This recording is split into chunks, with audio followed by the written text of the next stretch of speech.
Good afternoon. This afternoon at approximately 2:40 p.m, a violent extremist undertook a terrorist attack on innocent New Zealanders in the Northland Countdown in Auckland. This afternoon I want to share what we know about this event, but also what we know about the terrorist. But first I want to acknowledge the 6 innocent people who have been attacked. 3, I understand, are seriously injured. This was a violent attack. It was senseless, and I am so sorry it happened. The attack began at 2:40 p.m. and was undertaken by an individual who was a known threat to New Zealand. The individual was under constant monitoring, and it was the police surveillance team and special tactics group who were part of that monitoring and surveillance that shot and killed him within, I'm told, the space of roughly 60 seconds of the attack starting. For the detail of the events today, I will pass to Commissioner Andrew Costa to provide detail of the Special Tactics Group operation. I'll then say more of what we know about the terrorist and the government's efforts to protect New Zealanders from him. Thank you, Prime Minister. As the Prime Minister has said, this individual was under heavy surveillance as a consequence of concerns about his ideology. Today he travelled from where he lived in Gleneden to the Countdown in New Lynn, as he had done before. He was closely watched by surveillance teams and a tactical team to monitor his actions and behaviour. He entered the store as he had done before. He obtained a knife from within the store. Surveillance teams were as close as they possibly could be to monitor his activity. When the commotion started, 2 police tactical operators from the STG moved to his location and engaged him. When he approached them with the knife, he was shot and killed. I acknowledge that this situation raises questions about whether police could have done more, whether police could have intervened more quickly. I'm satisfied, based on the information available to me, that the staff involved did not only what we expect they would do in this situation, but did it with great courage. The reality is that when you are surveilling someone on a 24/7 basis, it is not possible to be immediately next to them at all times. The staff intervened as quickly as they could, and they prevented further injury in what was a terrifying situation. Thank you, Commissioner Costa. I want to share some additional information. This information is not as complete as I would like, for reasons I'll expand on shortly. The terrorist is a Sri Lankan national who arrived in New Zealand in October of 2011. He became a person of national security interest from 2016. The detailed reasons he is known to the agencies is the subject of suppression orders made by the court. In my view, it is in the public interest to share as much as we can in this case. I'm seeking advice on what we can do to facilitate that sharing of information as soon as possible. What I can say is that we have utilised every legal and surveillance power available to us to try and keep people safe from this individual. Many agencies and people were involved, and all were motivated by the same thing: trying to keep people safe. I know there will be many questions about this case, and we need to confront and address each and every one of them. And there will, as a matter of course and good practice, be multiple inquiries, including the IPCA and, importantly, the coroner's inquiry. It is not my intention, though, to wait for these reports to release what we can, but they will provide additional insight into this attack. Before I open up for questions, what happened today was despicable, it was hateful, it was wrong. was carried out by an individual, not a faith, not a culture, not an ethnicity, but an individual person who was gripped by ideology that is not supported here by anyone or any community. He alone carries the responsibility for these acts. Let that be where the judgment falls. Prime Minister, the Police Commissioner mentioned that the officers prevented more happening. Maybe this is better for the Police Commissioner. What was planned? Can you give us a scale of what the person was planning to do? We've had absolutely nothing that would tell us the extent of his intentions, or indeed that he had particular intentions today to go and do this act. Based on our surveillance, what we could tell is that he was undertaking what appeared to be a normal shopping expedition. However, clearly we have been concerned about his ideology, and that's why he was under surveillance and with accompanying tactical teams to be able for to people sitting at home, they'll look at this and say, if he was being surveyed and so closely watched, why were 6 people able to be injured before he was shot? Can you explain that?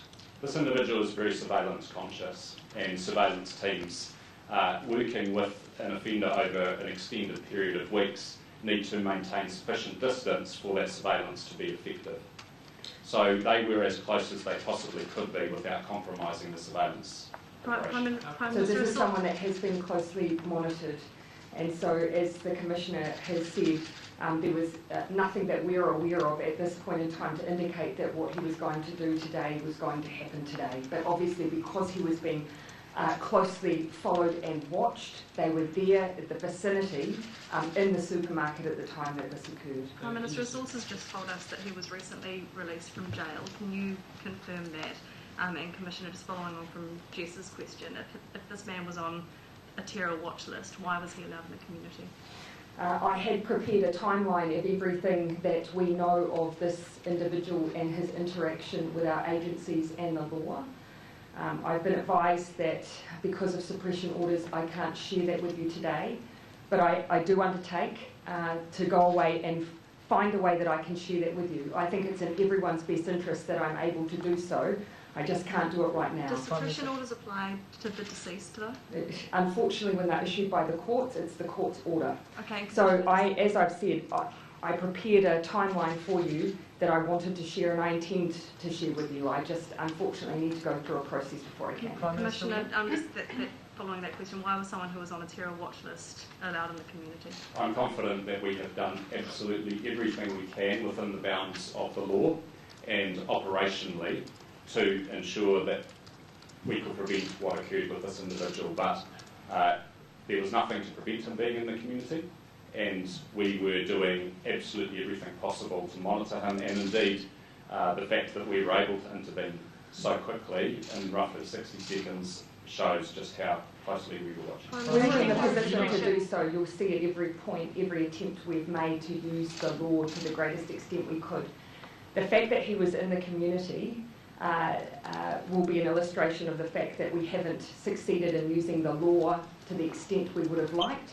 That is why he was being closely monitored at all times. And that mosque? And so that is, given he was in the community but being closely monitored at all times, he had a surveillance team monitoring him and a special tactics group that you can see was at the supermarket at the time. So does that mean that that mosque that's I'll let been you cordoned, finish that thank you, question. does that mean that that mosque that's been cordoned off was also under police surveillance? And I think a lot of people will be concerned about a backlash against the Muslim community. Perhaps you could that would be wrong.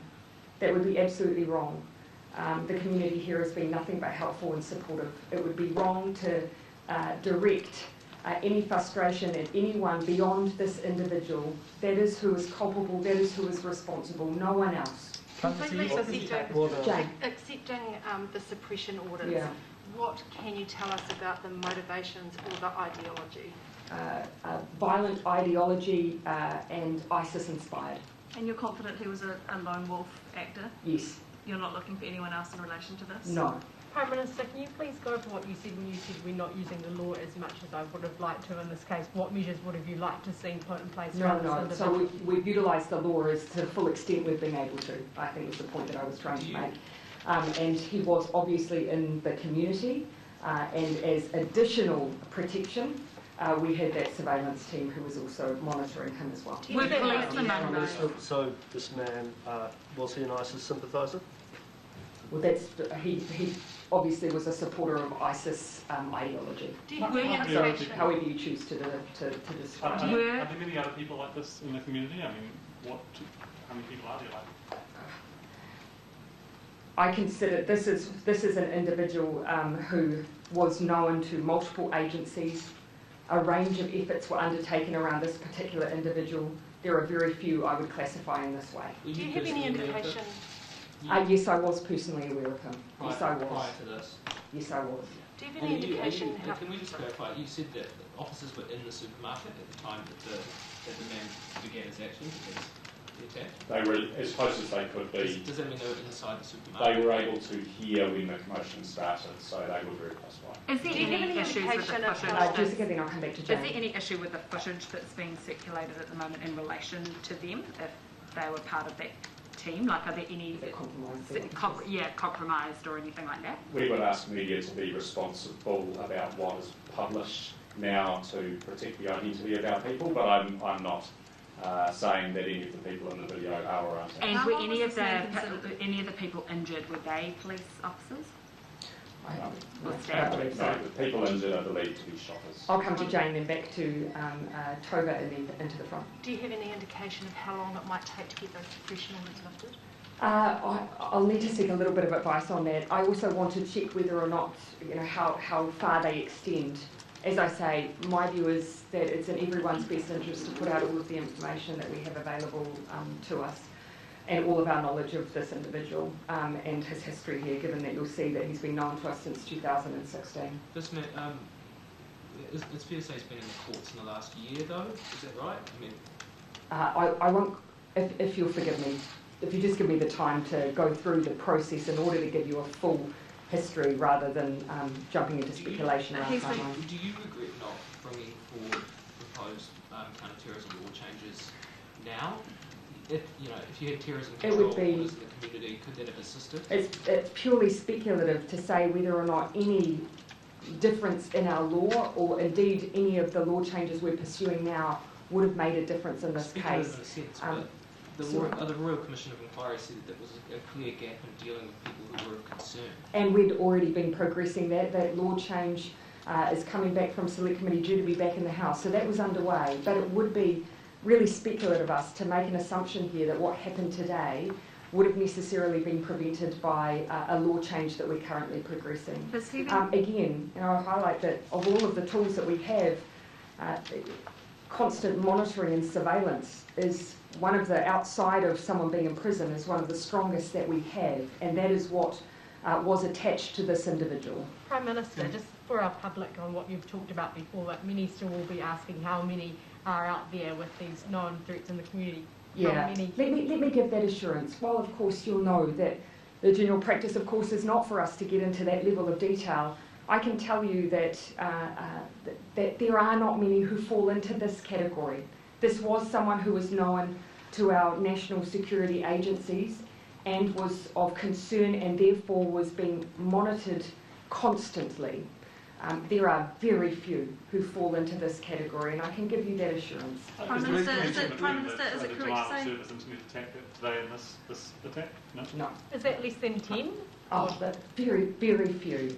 Of course, that is not to say that we are not vigilant. New Zealand, unfortunately, as with other countries, we have seen through multiple tragic circumstances now that we are not immune to these things.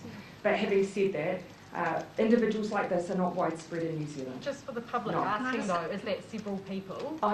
You'll forgive me. It would not be appropriate for me to start numbering off for New Zealand's national security to start doing that. But it is very few people who I would determine to be in this category. Is it right to say that he was on a terror watch list since 2016? And did you find out about him recently from the SIS when you were briefed when he was released from prison? Again, I'm not going to give a timeline of some of those engagements with the law because I want to make sure that I've got the clearance to share everything with you. But that's what I'll be seeking to do. I can't give you the exact timeline. I've known about this individual for some time, but obviously the agencies have too. He's been monitored for some time. And how long was he considered a threat? As I've said, since 2016. So I know I've asked it already, but why was he allowed in the community? Because by law we could not keep him in prison. Has he ever been So in he prison? was being monitored constantly as a result of that. Has he ever been in prison? Again, if I can release that detail later on, we will. Is there going to be any changes to the terror alert level and No, we remain at medium. do you have any Whether he concerns had about refugee status? do you have any concerns about retaliation? That's not something that I can comment on, but I've been advised that our security level will remain at medium. Yeah, sorry, Luke, I'll come to you. You said that he was a Sri Lankan national. Was he also a New Zealand citizen? I will be looking to see if I can provide further information around his immigration status at the same time as we provide further information around his engagements with the law. Understood, because if he wasn't a citizen and he was on this watch list, why wouldn't a person like that have been deported? I can tell you that agencies were using every single possible means available to them to protect the New Zealand public from this individual. Every single possible means. And if I'm able to, I will share all of that information, both the legal side of what we try to do, but also other parts of the law that were accessed in order to try and provide that protection. And what are the markers? What are some of the markers? Why did he end up on this watch list in the first place? What are some of the markers? What were some of the red flags that got him being watched in the first place? His interest in extremist ideology. And so, of course, the law was again used to pursue that as well. And I'll try and provide a breakdown of that when I'm able to. Prime Minister, just I'll come in, right, and then I'll come to you. Just to clarify for the sort of laypersons, how can suppression orders apply to the deceased? It's a question for the court as to whether they lift a suppression order. The suppression orders don't tie to the person, they tie to the court's order, is my understanding, and those are the issues that need to be worked through. And Prime Minister, just for you, considering you personally knew about this man, did your heart sink this afternoon when you heard the news? Yes, because I know that we've been doing everything we could, everything that we could. And so, yes, I was absolutely gutted. Prime Minister, this person has been monitored closely, as you say, for 5 years. The cost of doing that must have mounted into the millions. Do you know how much yet? Well, again, you'll see that there are different ways in which this individual has been monitored. And again, that's the kind of information I'll look to try and provide you as soon as I'm given the ability to do so. But the very, very close monitoring has been in more recent times. And back on the fact that this violent terror suspect was allowed in the community. Is it your view, Prime Minister, that the judicial and just system keep in mind the reason that he was in the community was because of our inability through the law to have him anywhere else. So that will give an indication of his past behaviour and action. It did not, unfortunately, reach a threshold in the law for us to be able to have him in prison. So that is why monitoring was being used. Is it your view that the justice system has let the country down, or...? Well, as I've said, we used every element and lever in the law that was available, and when he was in the community, that constant monitoring of him, to the point that at the time that he visited the supermarket, he was being watched and followed. But again, there will be a chance for us to look at every single lever that was used and what, if anything, more could have been done. But as I say, watch to the point that the police were there with him at the time that this happened. You know, that level of surveillance was being provided because of the concerns that we had. Does he have family here in New Zealand? I can't answer that question. Commissioner Costa, can you outline, please, the legislation? Can you please outline the legislation under which he was being surveilled? Was it the Search and Surveillance Act and the 2002, I think, terrorism legislation? Were both of those acts? This was a public safety operation, and police are able to undertake surveillance of people who are suspected of or considered high risk of criminal activity. So there were a range of provisions being used. Some of those I can't talk about, but there are a range of provisions being used. But the orders wouldn't have covered him because they were for returning people. So the recent orders, you wouldn't be able to use those, for example, with the monitoring? No. So can I just check that it was terror-related legislation as well as, for example, search and surveillance? Is that correct? Yeah, but just the one thing I'll just say is that, of course, if we'd reached a threshold for him to be in prison, he would have been in prison. If he had committed a criminal act that would have allowed him to be in prison, that's where he would have been. Unfortunately, he didn't. That is why, instead, he was being monitored constantly, and followed. But unfortunately, otherwise, he had not committed an act that allowed us to have him in prison. Please, Commissioner, can I just clarify, please? Please, Commissioner. Beyond using legal tools and surveillance, I mean, was anything else being done to dissuade him of his beliefs, or to try to Yes. prevent? Yeah. Can you detail it? As of course, as you would have imagined, that if you identify someone in 2016, then it's not just a matter of that being someone that's known and then nothing happens. There was activity around that person. Commissioner, just for our viewers at home, What can I does please that involve? clarify? I mean, is there any, like, have you tried to counter that sort of violent extremism in his head?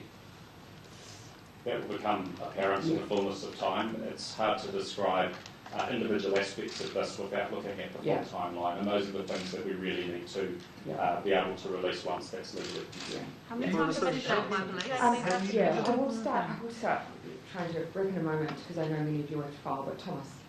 Of the people who have been... Oh, sorry, Mark. Forgive me. Of the people who have been injured, are any of them understood to be staff at the mall? And what is it all... was there any firearms injuries, or was it all just... Forgive me, that's not information I have. I'm not sure the Commissioner... We believe, and bear in mind that we're still gathering information, we believe the people who were injured were members of the public, not staff, and the only firearms involved were those held by the police officers who shot the offender. Commissioner, Sorry. Had this individual planned a terror attack prior to this incident that we know about? Again, these are pieces of information that we'll look to share as soon as we can, but again, I'll just re-emphasise, had he done something that would have allowed us to put him into prison, he would have been in prison. I understand that, but so you can't answer that at the moment? Not at the moment, but we will put out, but again, the fact he wasn't in prison should in part help answer some of the questions that you're asking. Please, Commissioner, I just have a couple of questions, please. So with the people that were injured in this attack, there was no specific demographic for those people? No, we don't have that information as yet, no.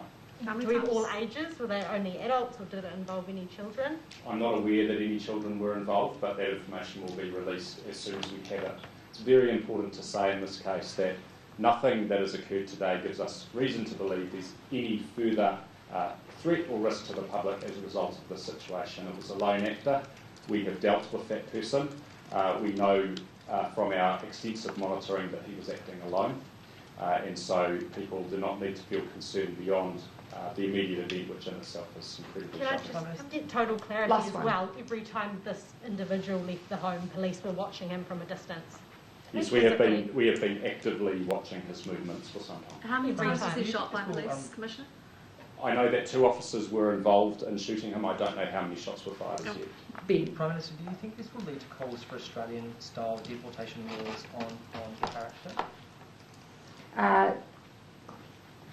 There's some complexities to this particular case, but I can tell you that we were pursuing every option that we had available. But again, I think probably that's something we might be able to get into a little further down the track. We're hearing about some of the actions of the members of public who were in the supermarket at the time. One man is described grabbing nearby tea towels and children's nappies to try and help the wounded. What's your message for those who mucked in to try and help? To everyone who was there and who witnessed such a horrific event, I can't imagine how they'll be feeling in the aftermath. But thank you for coming to the aid of those who needed you when they needed you. Right, everyone, I think we'll wrap for today, and we'll look to provide you at least an expectation of when we might have some answers on when we can provide that further information. Unfortunately, with the time available, we were simply advised that we couldn't say what we wanted to, but I'll be looking to put that information out as soon as possible. Thank you.